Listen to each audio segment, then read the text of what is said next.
মাত্র 10 মিনিটে বানিয়ে ফেললাম মাছের মুষ্টি কাবাব। খেলে কিন্তু একদমই কেউ বুঝতে পারবে না এটা আসলে মাছের কাবাব। আজকে ভিডিওটা তাদের জন্য যারা মাছ রান্না করে খেতে খেতে বিরক্ত হয়ে গেছো। এই রেসিপিটা রান্না করে খাওয়ার পরে তোমরা কিন্তু আর মাছ রান্না করে খাবে না, তখন দেখবে যে মাছের কাবাব বানিয়ে খাচ্ছ। ফ্রেন্ড, দিস ইজ পাঙ্কাশ মাছের কাবাব। হাই গাইস, আসসালামু আলাইকুম এভরিওয়ান। কেমন আছো সবাই? আলহামদুলিল্লাহ আমি ভালো আছি। অনেক আফামনিদের বাসায় কিছু কিছু নাকুচু মানুষ আছে যারা নাকি পাঙ্কাশ মাছ একদমই খেতে পারে না। সেই নাকুচুওয়ালা মানুষদেরকে যদি তোমাদের এই সুন্দর সুন্দর হাত দিয়ে পাঙ্কাশ মাছের কাবাব বানিয়ে খাও, তাহলে কিন্তু তারা শুধু কাবাবই খেতে যাবে, কখনোই বলবে না যে মাছ খাবো। আমাদের অনেকে আছে পাঙ্কাশ মাছ একদমই খেতে চায় না শুধুমাত্র গন্ধের কারণে। পাঙ্কাশ মাছ কিন্তু ভালো লাগে কারণ এটাতে কাঁটা একদমই নাই, সো এর জন্য অনেক প্রিফার করি আমি এই মাছটা। গাইস, আমি অনেক অলস টাইপের মানুষ, কারণ আমি কাঁটা বাছতে আমার অনেক বেশি কষ্ট লাগে। সো যেগুলোতে কাঁটা নাই সেই মাছগুলো আমি সবচেয়ে বেশি খাই। গাইস, তোমরা যারা আমার মতো অলস আছো, কাঁটা বেছে মাছ খাইতে পারো না, তারা কিন্তু পাঙ্কাশ মাছের কাবাব বানিয়ে খেতে পারো। আমি অনেকগুলো পেঁয়াজ কেটে রেখেছিলাম, পেঁয়াজ বেশি দিতে হবে, আর হলুদ মরিচ দিয়ে মাছটাকে মাখিয়ে রেখেছি, ওটাকে কিন্তু আমি ভাজবো। একটা ট্রিক্স তো ফলো করতেই হবে, যখন তোমরা এই কাবাবটা বানাবা কিন্তু ওটা বলাই যাবে না যে পাঙ্কাশ মাছ দিয়ে বানাচ্ছ, তাহলে কিন্তু নাকশিটকে আগেই বসে থাকবে, খাবে না। কিছু মানুষদেরকে না বলেও সবকিছু খাওয়াইতে হয়, মানে হিমস দেওয়া যাবে। আমাদের বাসায় দুইটা আছে যারা নাকি পাঙ্কাশ মাছ খাইতে পছন্দ করে না, মানে খাইতে পছন্দ করে কিন্তু মানে গন্ধের জন্য অনেকটা খেতে পারে না। সো তাদের জন্য আমি মাঝে মাঝে এগুলো করি। হলুদ আর মরিচ দিয়ে মাখানো মাছটাকে আমি সুন্দর করে ভেজে নিব। আর এটা তোমরা অনেকে কি করে, এটাকে কিমা করে নেয়। সো গাইস, তোমরা তো জানো আমি একটু অলস টাইপের মানুষ, কিমা করা আমার পক্ষে সম্ভব না। সো আমি এটাকে ভেজেই নিব, ভেজে নরম হয়ে গেলে তখন আমি এটাকে করব।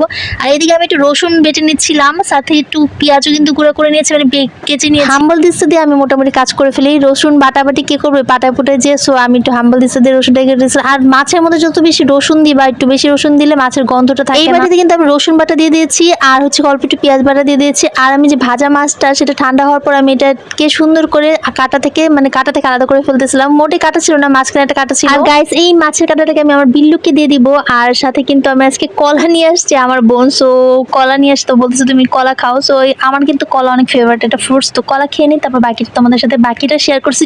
ট্রাই অ্যাগেন টু ম্যাশ, মানে আমি এগুলো সবগুলো কিন্তু মিশাবো। মাছটাকে আমি সুন্দর করে বেছে নিয়েছি। এখন আমি আলু ম্যাশ করা ছিল সেটা দিয়ে দিয়েছি। তারপর এটাতে হলুদের গুঁড়া, মরিচের গুঁড়া, লেবুর রস দিয়ে দিয়েছি। কিন্তু মাছ বি দিবা, নাহলে কিন্তু মজা লাগবে না। সাথে দিয়ে দেবো কর্নফ্লাওয়ার, আর এটা কিন্তু ছিল গরম মশলা গুঁড়োটা দিলে মাছের মধ্যে মাংসের ফ্লেভার পাবা, আর কর্নফ্লাওয়ারটা দিলে মুচমুচে হবে। আর টমেটো সস মাস্ট বি দিবা। এই দুইটা জিনিস, মানে লেবু আর টমেটো সস দিলে সবচেয়ে বেশি মজা লাগবে। সবকিছু মিশানো হয়ে গেলে তারপর আমি এটাকে সুন্দর করে মাখানো শুরু করে দিব। একদম কিন্তু আঠালো টাইপের হইতে হবে। দেখো তোমাদের হাতে অনেক বেশি লেগে যাচ্ছে, তাহলে একটু হাতের মধ্যে তেল লাগিয়ে নিবে, কিন্তু পানি পানি হওয়া যাবে না, তাহলে কিন্তু হবে না। তো আমি একটু কাঁচামরিচ দিয়ে দিচ্ছি। যখন ভাজা হবে, ভাজার পর যখন খাবো কাঁচামরিচ মুখে যে পড়বো, কি যে লাগবে।